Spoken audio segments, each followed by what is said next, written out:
कुछ ये जो मीडिया ज़राए से दावे हो रहे हैं कि काफ़ी दिनों से प्लानिंग हो रही थी इस रेड की, ये कोई आपने भी इस तरह की इत्तला सुनी है? देखिए, एक तो ये चीज़ है कि मलिक रियाज, उनका बेटा अहमद रियाज, शहजाद अकबर साहब और दो और लोग जो है वो इस केस में मफरूर इश्तिहारी करार दिए जा चुके हैं।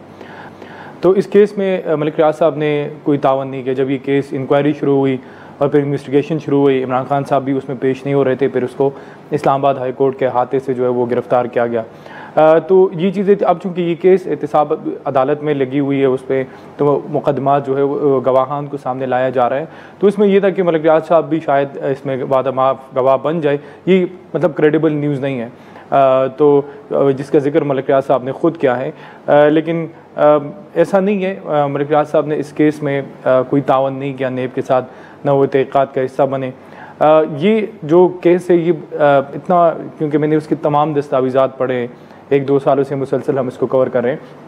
तो अगर आपने देखा है कि शहजाद अकबर साहब, फवाद चौधरी साहब और इसके साथ साथ PTI के लोग इस रेड पे बड़ा मातम कर रहे हैं। और उसकी वजह ये कि अलकादिर ट्रस्ट केस, जिसे पहले नेशनल क्राइम एजेंसी का 190 मिलियन पाउंड का स्कैंडल कहा जाता था, फिर नेब ने उसको अलकादिर ट्रस्ट, क्योंकि केस फिर पाकिस्तान आया।